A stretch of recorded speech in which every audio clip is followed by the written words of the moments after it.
Salut Mika!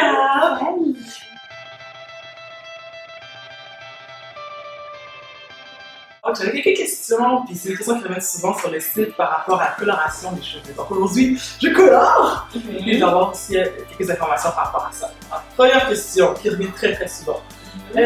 Comment on fait pour choisir la bonne couleur par rapport à son teint de peau, son visage? Mais c'est vraiment ça, c'est le tempo, c'est ton caractère, c'est le niveau de couleur sous-jacent.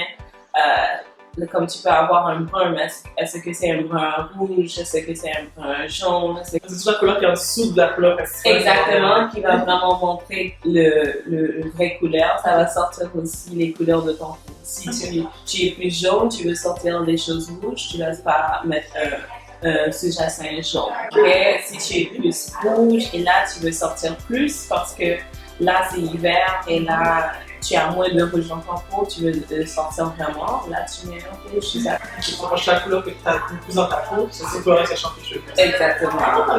Ça ne doit pas être un rouge, mais ça peut être un bleu rouge. Ça peut être un rouge violet. Ça peut être même un copper avec le rouge là-dedans. Puis, au niveau des couleurs, est-ce qu'il y a des couleurs qui sont plus nocives, mais dangereuses pour les cheveux que d'autres couleurs? Mais c'est vraiment le marque, le produit. Okay. Si c'est basé sur les ammoniac, puis le PPD, là, ça c'est les ingrédients les plus toxiques sur le marché présentement. Si la couleur est plus foncée, d'habitude tu as plus de chimie là-dedans. Si la couleur est plus foncée, d'habitude tu as plus de chimie là-dedans. Le bleach, ça se fait que ça enlève. Quand nous on fait avec le peroxyde, alors le peroxyde tu te mets sur ton doigt ou quand tu as un coup, okay? Mais il y a plus de toxines là-dedans pour chercher la couleur.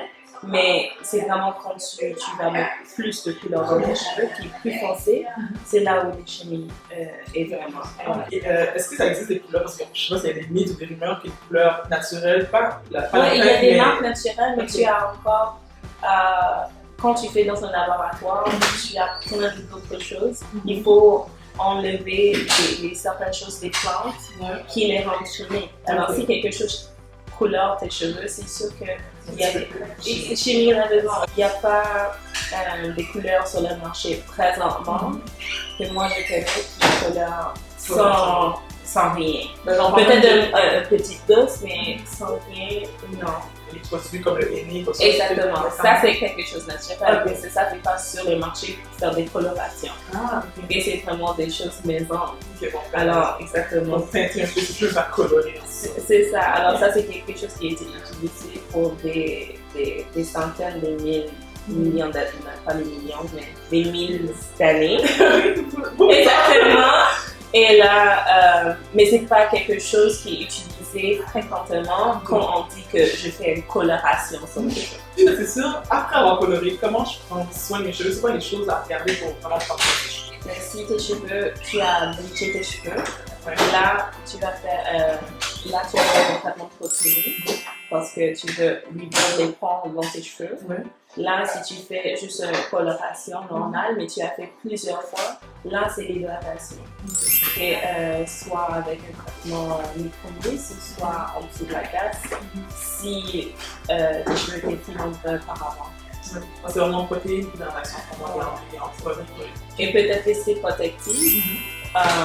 Tu vas pas porter les cheveux en afro, ça c'est sûr, parce que le plus que les groupes sont pas plantés ensemble, le plus que chaque cheveu individuel dépend sur eux-mêmes peut être fort.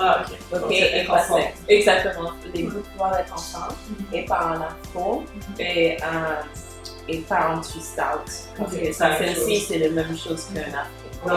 Prendre des soins de ses cheveux pour la coloration, c'est des choses que je dois pour maintenir la couleur et tout, je dois faire plus attention. Vraiment la même chose pour tout le monde. Et là, quand tu as les couleurs, c'est vraiment la même chose.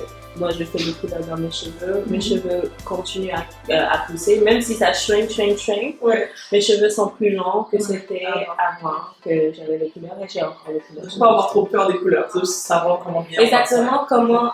Et d'utiliser le bon niveau de peroxyde, de ne pas abuser les 40 volumes, les 30 volumes. Oui, on cherche les couleurs plus claires quand on parle des cheveux vraiment pigmentés, mais si tu vas chercher trop loin, là tu vas abîmer les cheveux.